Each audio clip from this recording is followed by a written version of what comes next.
नमस्कार, आप देख रहे सिटी पोस्ट लाइव और आपके साथ मैं हूं अंजलि। प्रशांत किशोर की अब तबीयत बहुत ही ज़्यादा ख़राब बताई जा रही है, जहां पर उन्हें आईसीयू में भर्ती कर दिया गया है, जहां पर पटना के निजी हॉस्पिटल मेदांता में उन्हें भर्ती किया गया। अब वो दवाई लेने को भी तैयार नहीं है। वही अब दवाई वो लेने को तैयार नहीं है तो दिल्ली से उनकी पत्नी जानवी दास को बुलाया गया। वही इस मामले की जानकारी देने के लिए हमारे साथ जुड़ चुके हैं वरिष्ठ पत्रकार दीपक शर्मा। जानवी दास को बुलाया गया है ताकि वे प्रशांत किशोर को मना सकें कि वे दवाइयाँ लेना शुरू कर दें। देखिए, प्रशांत किशोर अपनी जिद पर अड़ जाते हैं तो उनको मनाना मुश्किल हो जाता है। प्रशांत किशोर अड़ गए हैं कि उनका आमरण अनशन तब तक जारी रहेगा जब तक आंदोलन कर रहे अभ्यर्थियों की मांगों पर सरकार विचार नहीं करती है, जब तक मुख्यमंत्री आंदोलन कर रहे अभ्यर्थियों के प्रतिनिधिमंडल से मिलते नहीं हैं और वे अड़े हुए हैं कि चाहे जो हो जाए मैं अपना आमरण अनशन खत्म नहीं करूंगा। अब डॉक्टरों को इससे चिंता हो रही है, उन्हें मेदांता के आईसीयू में रखा गया है, उनकी तबीयत बिगड़ती ही जा रही है, पर वे डॉक्टरों की नहीं सुन रहे हैं, वे नहीं मानने को तैयार हैं और डॉक्टर उनको मनाने की हर संभव कोशिश कर रहे हैं। पर जब डॉक्टरों को लगा कि उन्हें मनाना मुश्किल है तो डॉक्टरों ने एक ही सलाह दी कि प्रशांत किशोर की पत्नी जानवी दास को दिल्ली से बुलाया जाए। डॉक्टरों को उम्मीद है कि जानवी दास के मनाने से प्रशांत किशोर मान जाएंगे और आमरण अनशन खत्म कर दवाइयां लेना शुरू कर देंगे। डॉक्टरों को यह उम्मीद इसलिए भी बनती है अंजलि, क्योंकि जानवी दास एक डॉक्टर हैं। तो जानवी दास जब आएंगी तो वे ज़्यादा बेहतर तरीके से एक्सप्लेन कर पाएंगी, बता पाएंगी प्रशांत किशोर को कि आपको क्या हुआ है और आपके लिए दवाइयाँ लेना कितना ज़रूरी है। अब प्रशांत किशोर सोच रहे हैं, प्रशांत किशोर के मन में चल रहा होगा कि अगर मैं दवाइयाँ लेना शुरू कर देता हूँ तो मेरा जो आमरण अनशन है वो तो टूट जाएगा। लेकिन उदाहरण है कि एक बार जब महात्मा गांधी अनशन कर रहे थे तो उन्होंने भी डॉक्टरों के कहने पर पानी में एक बूंद शहद लेकर पिया था। तो प्रशांत किशोर के समर्थक परेशान हैं, चिंतित हैं। कई जगह हवन का आयोजन हो रहा है, उनके स्वास्थ्य की प्रार्थना के लिए हवन का आयोजन हो रहा है। उनकी पत्नी को बुलाया गया है, खबर है कि उनकी बहन को भी बुलाया गया है। देखिए, ऐसा कहा जाता है कि प्रशांत किशोर अपनी जिद पर अड़े रहते हैं और किसी की नहीं सुनते, लेकिन मैं आपको बताना चाहता हूं कि प्रशांत किशोर को जानने वाले बताते हैं कि प्रशांत किशोर किसी की नहीं सुनते, पर एक शख्स की सुनते हैं और इस शख्स का नाम है जानवी दास। वे उनकी बात सुनते हैं, उनकी बात मानते हैं।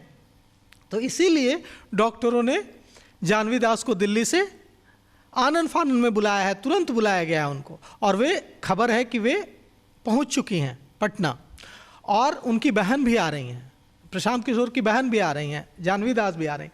अब देखना यह है कि अब तक तो कहा जाता था कि प्रशांत किशोर अगर अपनी जिद पर अड़ गए तो उन्हें कोई मना नहीं सकता है, लेकिन अब देखना यह है कि क्या उनकी पत्नी, कहा जाता है कि उनकी पत्नी मना लेती हैं उनको। क्योंकि मैं आपको बताना चाहता हूँ कि कुछ दिनों पहले प्रशांत किशोर ने अपनी पत्नी को, जानवी दास को इंट्रोड्यूस किया था अपने जन सुराज कार्यकर्ताओं, नेताओं के सामने, और वो जो उनका परिचय जो कराया था, वो परिचय देने का, वह जो परिचय देने का तरीका था अंजलि, वो अनोखा था। उन्होंने इस रूप में इंट्रोड्यूस किया कि यह देखिए, आप खड़ी हो जाइए। जानवी दास खड़ी हो गई, डॉक्टर जानवी दास, और उन्होंने कहा कि ये जो महिला खड़ी हैं ये मेरी पत्नी है, इनका नाम है डॉक्टर जानवी दास, और आज मैं जो पैदल चल पा रहा हूँ, आज जो मैं बिहार के गांव-गांव में घूम पा रहा हूँ, इसका सारा क्रेडिट जानवी दास को जाता है, क्योंकि इन्होंने मुझे कहा कि ठीक है, तुमको जो करना है जाओ करो, ठीक है, मैं तुम्हारे बच्चे को, तुम्हारे परिवार को संभाल लूँगी, ठीक है, तुम्हें अगर लोगों के लिए पैदल चलना है, तुम्हें अगर लोगों के लिए काम करना है तो जाओ काम करो। तो और उन्होंने इस जानवी दास की इतनी तारीफ की कि जानवी दास भी खिलखिलाकर हंस पड़े। तो मैं आपको बताना चाहता हूं कि लोग जानना चाहेंगे जानवी दास के बारे में। जानवी दास और प्रशांत किशोर ने जो विवाह किया है ये लव मैरिज है, और दोनों के बीच का की जो केमिस्ट्री है उसे बहुत मजबूत माना जाता है। जब ऐसा कहा जाता है कि दोनों एक दूसरे को बहुत करीब से समझते हैं, दोनों एक दूसरे का मन जानते हैं, और तो ऐसे में डॉक्टरों को उम्मीद है कि अगर जाह्नवी दास मनाएंगी तो प्रशांत किशोर मान जाएंगे। अभी तो वो अड़े हुए हैं अपनी बातों पे कि वो दवाई नहीं लेंगे। अब अगर वो ऐसे ही चलता रहा तो उनकी तबीयत और ज़्यादा ख़राब हो सकती है। बिल्कुल, डॉक्टरों ने चिंता जताई है कि अगर यूं ही चलता रहा तो उनकी तबीयत बहुत ख़राब हो सकती है, और डॉक्टरों ने इसकी चिंता जताई है, और डॉक्टर बार बार समझा रहे हैं प्रशांत किशोर को। सच ये है कि गांधी मैदान में भी समझा रहे थे कि ये बिना खाए आप इतनी ठंड में, कड़ाके की ठंड में आप बैठे हुए खुले में, और वहीं से उनके चेस्ट में इन्फेक्शन वगैरह की दिक्कत आई थी, लेकिन वे नहीं माने, बैठे रहे। बाद में उन्होंने ऐलान कर दिया कि अगर वे जेल जाते हैं तो वहाँ भी उनका आमरण अनशन जारी रहेगा। तो देखिए अंजलि, भारत में ऐसे लंबे आमरण अनशन का बड़ा इतिहास रहा है। हमारे बड़े बड़े महापुरुषों ने लंबा आमरण अनशन किया है, छात्रों के कॉज को लेकर, किसानों के कॉज को लेकर बड़ा बड़ा आमरण अनशन किया है। शहीद आजम भगत सिंह ने 116 दिनों का आमरण अनशन किया था, 116 दिन भूखे रहे थे जेल में। तो प्रशांत किशोर अगर वहाँ से मोटिवेशन ले रहे हैं तो ये बहुत अच्छी बात है, लेकिन जब डॉक्टर उन्हें आईसीयू में ले गए हैं और दवाइयाँ देने पर तुले हुए हैं, तो अब उनको उनके समर्थक कह रहे हैं कि प्रशांत किशोर का स्वस्थ रहना हमारे लिए बहुत ज़रूरी है, प्रशांत किशोर का स्वस्थ रहना बिहार के लिए बहुत ज़रूरी है, और उस सपने के लिए ज़रूरी है जो प्रशांत किशोर ने बिहार के लिए देखा है। तो उनके समर्थक हवन करा रहे हैं, उनके समर्थक प्रार्थना कर रहे हैं कि प्रशांत किशोर को शक्ति मिले और प्रशांत किशोर स्वस्थ होकर बाहर निकले। लेकिन आमरण अनशन तोड़ना है या आमरण अनशन जारी रखना है, इसका फैसला तो प्रशांत किशोर को ही लेना होगा, या उनकी पत्नी आ रही हैं, उनकी बहन आ रही हैं, वे लोग उनको समझाएंगे। लेकिन अगर डॉक्टर ये कह रहे हैं कि आपकी जान पर बन सकती है, तो प्रशांत किशोर को इस पर सोचना होगा। अब इस आंदोलन को आप किस और जाता हुआ देख रहे हैं? आंदोलन, देखिए आंदोलन बड़ा हो चुका है, आंदोलन व्यापक हो चुका है बीपीएससी अभ्यर्थियों का, और अब सिर्फ यह पटना तक सीमित नहीं है, अब यह गर्दनी बाग तक सीमित नहीं रहा है आंदोलन। अब यह आंदोलन जिलों में पहुंच गया है। जो मैं लगातार कह रहा था अंजलि कि यह आंदोलन जिलों तक पहुंचेगा, गांवों तक पहुंचेगा, तब यह आंदोलन व्यापक होगा। अब यह आंदोलन देखिए सहरसा पहुंच चुका है, अब यह आंदोलन कटिहार पहुंच चुका है, अब यह आंदोलन मगध पहुंच चुका है। तो आप समझिए कि प्रशांत किशोर ने जेल जाना स्वीकार किया, लेकिन शर्त के साथ जमानत लेना स्वीकार नहीं किया। उसके बाद उन्हें कोर्ट ने बिना शर्त जमानत दी।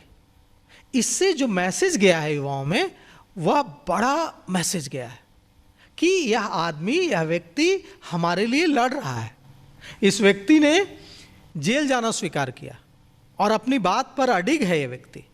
तो यह आंदोलन व्यापक होता जा रहा है अंजलि, और जो दिख रहा है कि अब मामला सुप्रीम कोर्ट में गया था आज, और सुप्रीम कोर्ट ने कहा है कि आप हाई कोर्ट जाइए, और हाई कोर्ट में, और सुप्रीम कोर्ट ने यह भी कहा है कि हम आपकी बात समझते हैं कि आपको तकलीफ है, लेकिन आप प्रॉपर चैनल से आपको जाना चाहिए, आप हाई कोर्ट में जाइए। हाई कोर्ट यही तरीका है कि पहले हाई कोर्ट जाना चाहिए, हाई कोर्ट के बाद अगर आपकी सुनवाई नहीं होती है तो आप सुप्रीम कोर्ट आइए। अब यह मामला अदालत में जाएगा, हाई कोर्ट में जाएगा, और प्रशांत किशोर ने भी कहा है कि हम हाई कोर्ट का दरवाज़ा न्याय के लिए खटखटाएंगे। प्रशांत किशोर ने यह भी कहा है कि जो लाठीचार्ज का आदेश देने वाले अधिकारी हैं, छात्रों पर जो बर्बर लाठीचार्ज हुआ बर्बरता से, वो आदेश देने वाले खिलाड़ियों, आदेश देने वाले जो लाठीचार्ज का आदेश देने वाले अधिकारी हैं, उनके खिलाफ एफआईआर की मांग लेकर भी हम अदालत जाएंगे, हाई कोर्ट का दरवाज़ा खटखटाएंगे, मानवाधिकार आयोग जाएंगे। तो न्यायिक रास्ता तो खुला है ही, जहां आप न्याय के लिए जा सकते हैं, लेकिन उन्होंने इसके साथ साथ आमरण अनशन का जो दबाव बनाने का सरकार पर तरीका अपनाया है, वह तरीका कारगर होता दिख रहा है, वह असर करता दिख रहा है।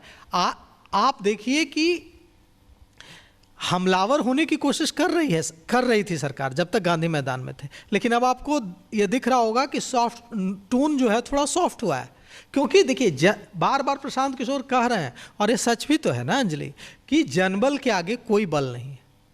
यह सरकार में है, इसीलिए है ना, क्योंकि जनबल है उसके साथ, जनता उसके साथ है।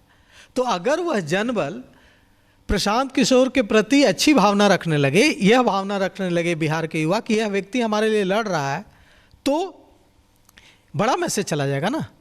तो यही बात प्रशांत किशोर को ताकत दे रही है, और यही बात युवाओं को, प्रशांत किशोर को युवाओं से ताकत मिल रही है, युवाओं को प्रशांत किशोर से ताकत मिल रही है अंजलि।